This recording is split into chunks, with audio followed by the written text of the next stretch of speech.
کی میں نے جو آیت تلاوت کی اس کا ترجمہ سنیں اور غور کریں کہ اللہ تبارک و تعالی اپنے نبی کے یار غار صدیق اکبر سے کتنی محبت فرماتا ہے۔ قرآن کی آیت ہے الا تنصروہ، اگر تم میرے نبی کی مدد نہ کرو گے فقد نصرہ اللہ، تو اللہ نے اپنے نبی کی مدد کر دی ہے۔ اذ اخرجہ الذین کفروا، جب کافروں نے میرے نبی کو مکہ چھوڑنے پر مجبور کر دیا۔ ثانی اثنین، میرا نبی دو میں دوسرا تھا۔ اذ ہما فی الغار، جب وہ دونوں کے دونوں غار کے اندر موجود تھے۔ اذ یقول لصاحبہ لا تحزن، جب میرا نبی فرما رہا تھا اپنے ساتھی اپنے صاحب سے لا تحزن، غم نہ کر، ان اللہ معنا، اللہ ہمارے ساتھ ہے۔ مفسرین کی اب بات سنیں یہاں پہ۔ مفسرین کہتے ہیں یوں تو سارے صحابہ فضیلت والے ہیں، لیکن افضلیت جس کے حصے میں آئی ہے وہ حضرت ابوبکر صدیق ہیں۔ سارے صحابہ صحابی ہیں، 1.25 لاکھ کے قریب صحابہ ہوئے، سارے صحابہ صحابی ہیں، لیکن قرآن نے کسی بھی صحابی کو یہ نہیں کہا کہ یہ میرے حضور، یہ میرے نبی کا صحابی ہے، سوائے صدیق اکبر کے۔ خود اللہ تبارک و تعالی نے قرآن کریم کے اندر حضرت ابوبکر صدیق کو حضور کا صحابی کہا ہے۔ اذ یقول لصاحبہ، یہ جو آیت ہے صاحب کا معنی ہوتا ساتھی۔ اور سنے قریب سے، خود اللہ نے دوسرا جسے کہا وہ حضرت ابوبکر صدیق ہیں، یعنی ہر مقام پر انبیاء میں نبی سب سے افضل والا ہیں، اور انبیاء کے بعد جو اس دنیا میں سب سے افضل و اعلیٰ ہے وہ حضرت ابوبکر صدیق ہیں۔ اذ یقول ثانی اثنین، وہ دوسرے تھے، دو میں دوسرے۔ تو دوسرے کون تھے؟ ایک تو حضور اور دوسرے ہیں حضرت ابوبکر صدیق۔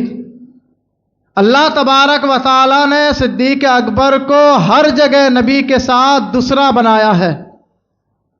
ازل میں جب ساری روحیں جمع تھیں تب بھی ساری روحوں میں جو اللہ کے نبی کے سب سے زیادہ قریب روح تھی وہ حضرت ابوبکر صدیق کی تھی۔ وہاں بھی دوسرے، دنیا میں جلوہ گر ہوئے حضور، تو دنیا کے اندر بھی دوسرا جسے بنایا حضور کا وہ حضرت ابوبکر صدیق ہیں۔ سفر ہو، حضر ہو، مکہ ہو، تجارت ہو، کوئی سا بھی میدان لے لو، کوئی سی بھی زندگی کی حضور کی زندگی کا کوئی سا بھی واقعہ اٹھا کر دیکھو تو حضرت ابوبکر صدیق ساتھ کھڑے ہوئے ملیں گے۔ دنیا میں بھی دوسرے، دنیا میں بھی ساتھی، اور جب قبر میں بھی اللہ نے حضور کا ساتھی ابوبکر کو بنا دیا ہے۔ خود حضور فرماتے ہیں قبر میں بھی ابوبکر میرے ساتھی ہیں، اور ابوبکر کا ہاتھ پکڑ کر میں صبح قیامت خود ابوبکر کا ہاتھ پکڑوں گا اور ان کو لے کر جنت میں داخل ہو جاؤں گا۔ تو جہاں حضور رہیں گے وہاں حضرت ابوبکر رہیں گے۔ خود حضور فرماتے ہیں کہ جب معراج کی رات میں گیا، حضور کی زندگی کے 2 سفر بڑے اہم ہیں، ایک آسمانی ہے ایک زمینی ہے۔ آسمانی سفر ہے معراج کا۔ حضور جب معراج میں گئے تو نورانی مخلوق میں جو سب سے افضل ہیں جبریل، اللہ نے جبریل کو حضور کا ساتھی بنا دیا۔ یعنی نورانی سفر، آسمانوں کے سفر کی جب بات ہوئی تو حضور کا دوست اور حضور کا ساتھی بنایا اللہ نے جبریل امین کو، جو ملائکہ میں سب سے افضل ہیں۔ اور جب زمینی سفر کی بات آئی، ہجرت کی جب بات آئی، تو اللہ نے افضل البشر، انبیاء کے بعد کائنات میں جو سب سے افضل ہے اس کو حضور کا ساتھی بنا دیا ہے۔ تو حضور کی زندگی کے 2 سفر۔ اور خود حضور فرماتے ہیں اللہ نے میرے 2 وزیر زمین پر بنائے ہیں اور 2 وزیر میرے آسمانوں پر بنائے ہیں۔ آسمانوں کے وزیر جبریل و میکائیل، اور زمین کے میرے وزیر ہیں کون؟ ابو بکر و عمر۔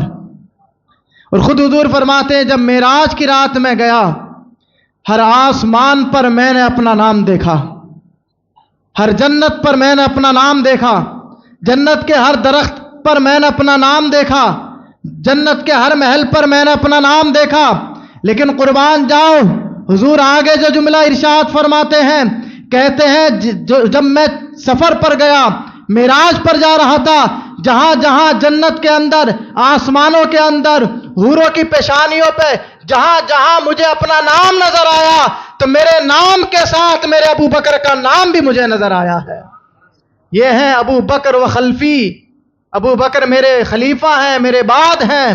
تو اللہ تبارک و تعالیٰ نے سارے انبیاء کے لیے کوئی نہ کوئی ساتھی چنے ہیں، لیکن حضور کے لیے جس کو ساتھی اللہ نے چنا ہے وہ حضرت ابو بکر صدیق ہیں۔ اور خود حضور فرماتے ہیں ابو بکر کی فضیلت، صحابہ کے دروازے مسجد نبوی میں کھلتے تھے، اپنے گھر سے نکلے، دروازے سے نکلے صحابی اور مسجد نبوی میں انٹری ہو گئی۔ حضور نے فرمایا کہ اب سارے دروازے اپنے بند کر لو، کسی کے گھر کا دروازہ مسجد نبوی میں نہیں کھلے گا۔ سارے صحابہ اپنے اپنے دروازے مسجد نبوی میں جن کے دروازے کھلتے ہیں بند کر لو، لیکن سوائے ابو بکر کے کہ ان کا دروازہ مسجد نبوی میں کھلا رہے گا۔ وجہ کیا ہے؟ حضور جانتے تھے کہ میرے بعد جو اسلام کے خلیفہ بنیں گے وہ ابو بکر ہوں گے، ان کا دروازہ بند ہو جائے گا تو گھوم کر آنے میں پریشانی ہوگی۔ اس لیے حضور نے فرمایا سارے صحابہ اپنے اپنے دروازے بند کر لیں، لیکن ابو بکر کا دروازہ کھلا رہے گا۔ اور خود حضور فرماتے ہیں ابو بکر کی فضیلت، کہتے ہیں جب بھی میری بارگاہ میں جبریل آتے ہیں، بارہا حضرت جبریل علیہ السلام حضور کی بارگاہ میں آئے، اور خود جبریل امین کہتے ہیں جتنا میں سارے انبیاء کی بارگاہوں میں نہیں گیا ہوں، تنہا اس سے کہیں زیادہ میں حضور کی بارگاہ میں آیا ہوں۔ حضور کیا فرماتے ہیں کہ جبریل جب بھی میری بارگاہ میں آئے تو کیونکہ حضور ہی جبریل امین کو دیکھتے تھے، کوئی اور نہیں دیکھتا تھا کہ جبریل امین بھی بیٹھے ہوئے حضور کی بارگاہ میں، تو حضور فرماتے ہیں کہ جب میری بارگاہ میں جبریل بیٹھے ہوئے ہوتے، کوئی بھی میرا صحابی آ جائے، عمر آ جائیں، عثمان آ جائیں، علی آ جائیں، ابو عبیدہ بن جراح آ جائیں، حضرت ابو ہریرہ آ جائیں، حضرت بلال آ جائیں، حضرت سلمان فارسی آ جائیں، میرا جو بھی صحابی آ جائے تو جبریل امین جیسے بیٹھے تھے ویسے ہی بیٹھے رہتے۔ لیکن حضور فرماتے ہیں کہ جب میرا ابو بکر آتا میری بارگاہ میں اور جبریل میری بارگاہ میں بیٹھے ہوئے ہوتے تو کوئی بھی حضرت جبریل امین کی آنے کا لمحہ ایسا نہ گزرا کہ ابو بکر آئے ہوں اور جبریل امین موجود ہو میری بارگاہ میں، تو جب بھی ابو بکر آتے جبریل امین ابو بکر کا استقبال کھڑے ہو کر کیا کرتے تھے۔ ہاں، یہ ابو بکر کی فضیلت کو جبریل امین بھی جانتے ہیں، وہ خود صاحب فضل ہیں، تو وہ خود بھی فضیلت والے کو جانتے ہیں کہ ابو بکر کون ہیں۔ اور قریب سے سنیں، قرآن میں جو میں نے آیت تلاوت کی، حضور کو قرآن نے ثانی اثنین کہا کہ وہ دو میں دوسرے، یعنی حضور دوسرے تھے، اور دوسرا تبھی ہوتا جب کوئی پہلا ہو۔ تو غار کے اندر صرف دو ہی لوگ موجود، حضور موجود ہیں اور حضرت ابو بکر موجود ہیں، تو ثانی اثنین کہا اور صاحب کہا، اور یہ بھی کہا حضور نے ان اللہ معنا، ابو بکر ڈر مت، اللہ ہمارے ساتھ ہے۔ یہاں پر جو مفسرین نے ایک نقطہ بیان کیا ہے، وہ نقطہ آپ غور سے سنیں، ایمان تازہ ہو جائے گا۔ نقطہ کیا ہے کہ جب اللہ تبارک و تعالیٰ نے حکم دیا حضور کو کہ آپ ہجرت کرنے کے لیے آپ بھی تشریف لے کر چلے جاؤ، ہجرت کر جاؤ، حضور کو بڑی شدت سے انتظار تھا کہ مکے کے لوگوں کے ظلم و ستم سے کم مجھے پناہ ملے گی، یعنی کفار مکہ کا ظلم و ستم اس قدر بڑھ گیا تھا کہ پہلے صحابہ تو اور دیگر صحابہ ہجرت کر کے مدینہ چلے گئے، حضرت ابو بکر بھی چاہتے تو چلے جاتے پہلے، لیکن حضرت ابو بکر کو کیونکہ رسول اللہ کا ساتھی بنانا تھا اللہ نے، اس لیے ابو بکر کو حکم نہیں دیا کہ چلے جاؤ۔ اور خود حضرت ابو بکر فرماتے ہیں کہ میری بڑی تمنا تھی کہ کب آئے گا وہ دن کہ اللہ حکم دے گا کہ ابو بکر تو بھی چلا جا ہجرت کر کے۔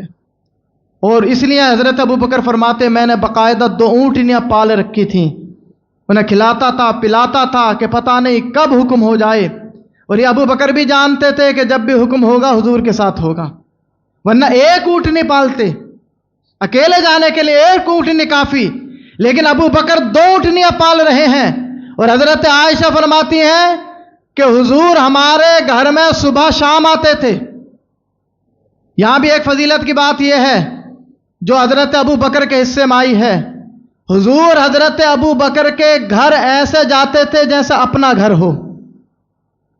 حضور حضرت ابو بکر کے گھر اس طرح جاتے تھے جیسے اپنے گھر میں جا رہے ہوں، اور حضور حضرت ابو بکر کے مال میں ایسے تصرف فرماتے تھے جیسے ابو بکر کا مال حضور کا مال ہو۔ یہ انتہائی دوست کی علامت ہے کہ جب دوستی گہری ہو تو دوست کا مال بھی اپنا مال ہو جاتا ہے۔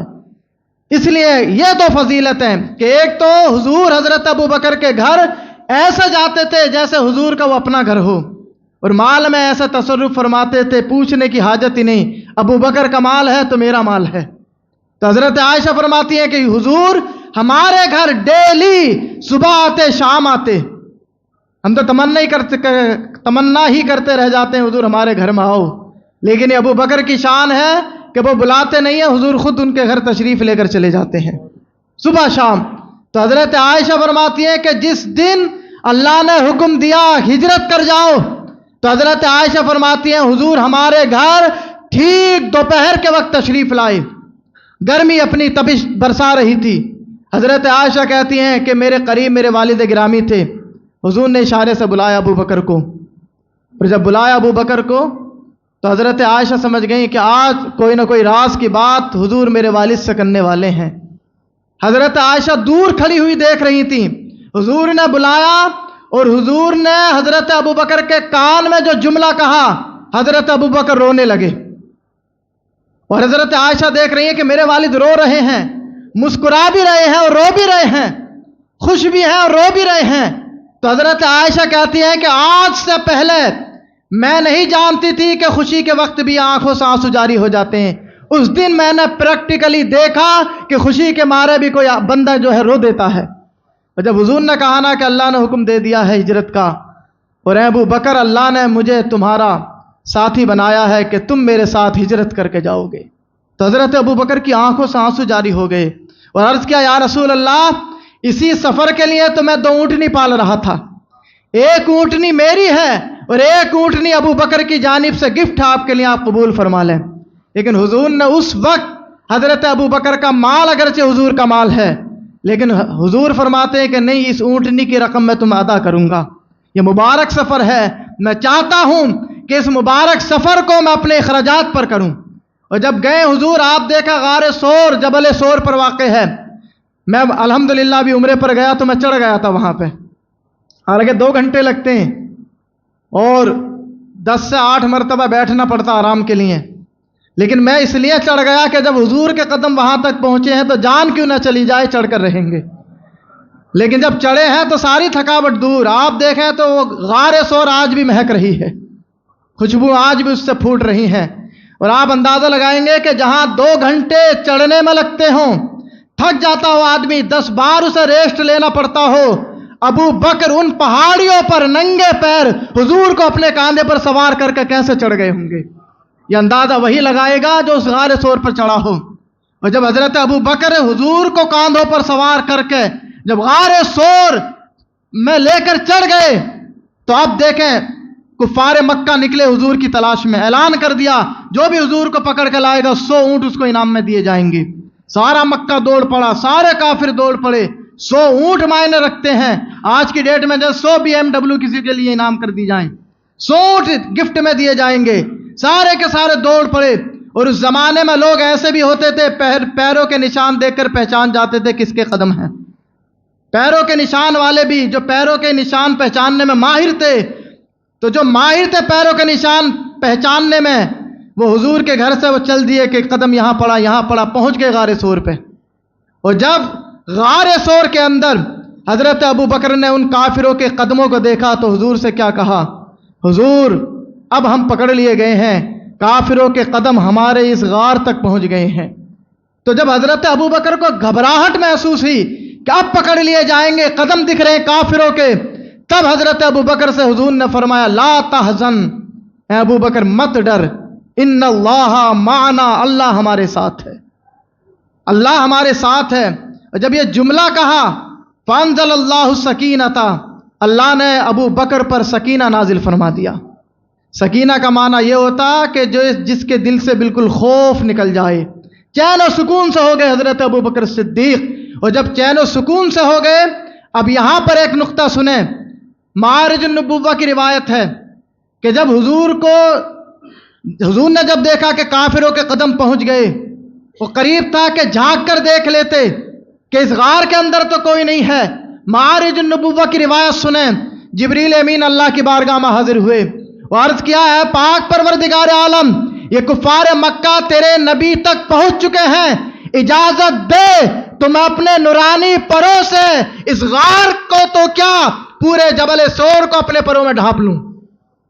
اور جبریل امین کا بازو کتنا بڑا ہے، مشرق ایک بازو کھولیں تو مشرق چلا جائے اور دوسرا کھول دیں تو مغرب تک چلا جائے۔ تو حضرت ابو بکر کو جب خوف لاحق ہوا تو جبریل امین نے عرض کیا ہے پاک پروردگار عالم اجازت دے میں پورے جبل سور کو اپنے پروں سے ڈھانپ دوں گا۔ لیکن اللہ تبارک و تعالیٰ فرماتا ہے روایت معارج النبوہ کی، اے جبریل تم تو نورانی مخلوق میں سب سے طاقتور ہو، تم ایک پر مار دو تو پہاڑ ہل جائے، لیکن آج ہم دنیا کو دکھانا چاہتے ہیں کہ ہم بھی ستار ہیں۔ جب چھپانے پر آئے اور جب ہم نے قرآن کی حفاظت کی ہے، وہ قرآن کو ہم نے محفوظ کیا ہے، تو صاحب قرآن کو بچانا بھی ہم جانتے ہیں، ہم قرآن کے محافظ ہیں۔ تو جو صاحب قرآن ہے ہمارا نبی، ہم دنیا کو بتائیں گے کہ ہم اپنے نبی کی حفاظت کیسے کرتے ہیں۔ قرآن کہتا ہے ان اوہن البیوت لبیت العنکبوت، دنیا کے سارے گھروں میں سب سے کمزور گھر جو ہے وہ مکڑی کا ہے، مکڑی کا جالا۔ قرآن کہتا ہے کوئی بھی کیڑا ہو، جانور ہو، انسان ہو، قرآن کہتا سب سے کمزور گھر جس کو ہم نے بنایا ہے وہ مکڑی کا گھر ہے۔ اب اللہ کی قدرت دیکھو، اللہ کیسے دنیا کو بتانا چاہتا ہے۔ جبریل سے کہہ دیا تمہیں حاجت نہیں ہے، ہم بتائیں گے دنیا والوں کو کہ اپنے نبی کی حفاظت کیسے کی جاتی ہے۔ اور مکڑی کو بلایا اللہ نے اور مکڑی کو حکم دیا اتنا پرانا جالا بن اس غار کے منہ پر کہ کافروں کو دیکھ کر لگے کہ مکڑی نے جالا تو حضور کی پیدائش سے پہلے بن دیا تھا۔ مکڑی نے حکم مانا، اتنا پرانا جالا بنا، وہ پہچانتے تھے کہ جالا کب کا ہے کب کا نہیں ہے۔ انہوں نے جب دیکھا، جب مکڑی نے جالا بنا تو کافروں نے کہا کہ اس غار کے اندر کوئی نہیں جا سکتا، یہ جالا تو حضور کی پیدائش سے پہلے بنا ہوا ہے۔ اور پھر اللہ نے حکم دیا کبوتر اور کبوتری کو کہ جاؤ گھونسلہ بناؤ اور اسی غار کے منہ پر انڈے دے دو۔ اور یہ بات مشہور ہے، کافر جانتے تھے کہ جب جہاں کوئی انسان رہتا ہے کبوتری وہاں پر انڈے نہیں دیتی ہے، اور گھونسلہ بھی ٹوٹ جاتا ہے، انڈے بھی ٹوٹ جاتے ہیں۔ اینٹری جہاں سے تھی غار کی وہاں پر کبوتری نے انڈے دے دیے۔ انہوں نے کافروں نے سمجھا اگر یہاں کوئی جاتا، اس غار کے اندر اگر کوئی ہوتا تو یہاں پر کبوتر اور کبوتری انڈے نہیں دیتے۔ اور اللہ نے حکم دیا زمین کو کانٹے دار درخت بھی اس غار سور کے منہ پہ اگا دے۔ کانٹے دار درخت بھی غار سور کے منہ پہ اگایا۔ کافر سمجھ گئے کہ جھاڑ اس کانٹوں دار درخت سے ہو کر کون غار کے اندر جا سکتا ہے۔ تو اللہ تبارک و تعالیٰ نے دنیا والوں کو میسج دیا کہ جب ہم اپنے نبی کو بچانے پر آتے ہیں تو دنیا کے اندر جو سب سے کمزور گھر ہے اس سے بھی اپنے نبی کی حفاظت کر لیتے ہیں۔ مکڑی سے کمزور کون سا کیڑا ہے؟ لیکن اللہ تبارک و تعالیٰ کی یہ شان ہے، وہ قادر مطلق ہے کہ وہ جب اپنے نبی کی عصمت کی بات آتی ہے تو دنیا کے اندر سب سے کمزور شے کے ذریعے اپنے نبی کی حفاظت فرما لیتا ہے۔ یہ ہے حضرت ابو بکر صدیق رضی اللہ تعالیٰ عنہ۔ اور یہ بھی اتفاق ہے، یہ اللہ کی جانب سے اعلان ہے، حضور بھی دنیا میں 63 سال رہے ہیں اور ابو بکر کو بھی اللہ نے 63 سال دنیا کے اندر رکھا۔ حضور بھی پیر کے دن گئے ہیں دنیا سے تشریف لے کر، اور ابو بکر کا بھی انتقال پیر کے دن ہوا ہے۔ اور جب آپ کا انتقال ہونے لگا، حضرت عائشہ نے عرض کیا ہے والد گرامی اجازت دیں، کیونکہ حضرت ابو بکر نے کہا کہ میرے بدن پہ جو یہ چادر پڑی ہے جسے میں اوڑے ہوئے ہوں اسی کو دھو لو اور اسی میں کفن دے دینا۔ تو حضرت عائشہ رونے لگیں، خلیفہ تھے پہلے آپ وقت کے سب سے بڑے خلیفہ، تو حضرت عائشہ نے کہا کہ اے والد گرامی، تمہارے گھر والے اتنے کمزور نہیں ہیں کہ تمہیں نیا کفن نہ دے سکیں، نیا کفن پہنائیں گے ہم آپ کو۔ تو حضرت ابو بکر صدیق کا جملہ سنے غور سے، کہتے ہیں کہ عائشہ بیٹی، میں جس رب کی بارگاہ میں جا رہا ہوں وہاں نیا پرانا نہیں دیکھا جاتا ہے، وہاں صرف بندے کے اعمال دیکھے جاتے ہیں کہ وہ بندہ اپنے ساتھ کتنے اعمال لے کر آیا ہے۔ میں اس سفر پر جا رہا ہوں کہ جہاں یہ نہیں دیکھا جائے گا تو کفن کیسا پہن کر آیا ہے، وہاں تو یہ دیکھا جائے گا دنیا کے اندر عمل کیسا کر کے آیا ہے۔ آپ ابو بکر صدیق کی سیرت دیکھیں، حضور خود فرماتے ہیں ابو بکر کے مال نے مجھے جتنا نفع دیا اتنا کسی کے مال نے مجھے نفع نہیں دیا۔ ابو بکر نے اپنی زندگی حضور پر قربان کی ہے، اپنا مال حضور پر قربان کیا ہے، اپنی سانسیں حضور پر قربان کی ہیں، کوئی اولاد بھی اپنی حضور کے نام پر قربان کر دی۔ تو حضرت ابو بکر صدیق وہ صحابی ہیں جان مال دولت سب کچھ حضور کے نام پر قربان کر دیا، اور جب سب کچھ قربان کر دیا تو درجہ اور اعزاز اللہ کی جانب سے یہ ملا ہے کہ اللہ نے اپنے نبی کا قبر میں ان کو ساتھی بنا دیا ہے۔ یقین جانا یہی سیرت ہے، یہی دنیا ہے۔ دنیا اگر جینا ہے تو ابو بکر صدیق سے سیکھو کہ جو ہر لمحہ زندگی کے ہر سانس پر انہوں نے حضور سے وفاداری کی ہے، حضور سے عشق کیا ہے، اور اس دنیا کو ایسا ٹھوکر مار کر گئے ہیں کہ اللہ نے جنت الفردوس میں حضور کا ان کو ساتھی بنا دیا ہے۔ یہ فکر آخرت ہے کہ جو ابو بکر کا جملہ ہے وہ قابل غور ہے کہ بندہ اس سفر پر روانہ ہوتا ہے کہ جس سفر پر صرف اللہ تبارک و تعالیٰ بندوں کے عمل دیکھتا ہے۔ آج ہم اپنے نفس کا محاسبہ کریں۔ حضرت ابو بکر اگر کسی درخت پر چڑیا کو دیکھتے تو کہتے تھے اے چڑیا، ابو بکر کی زندگی سے اچھی تو تیری زندگی ہے۔ درخت پر چڑیا چہچہا رہی ہے اور ابو بکر کیا کہتے کہ ابو بکر سے بہتر تو تو ہے کہ تو چہچہا رہی ہے، تجھے بھوک لگتی ہے، دانا چگ لیتی ہے، تو مر جائے گی، فنا ہو جائے گی، اللہ نہ تجھ سے حساب لے گا نہ کتاب لے گا۔ لیکن یہ ابو بکر ہے کہ جب مر جائے گا تو اللہ اس سے حساب و کتاب لے گا قیامت کے دن۔ تو اے چڑیا، تو ابو بکر سے افضل و اعلیٰ ہے کہ تجھے اللہ رب العزت کا سامنا نہیں کرنا ہے، نہ تجھے حساب و کتاب دینا ہے، نہ تجھے عذاب دیا جائے گا۔ لیکن یہ ابو بکر ہے کہ اگر یہ دنیا سے ایمان لے کر گیا تب تو یہ کامیاب ہے، لیکن اللہ تبارک و تعالی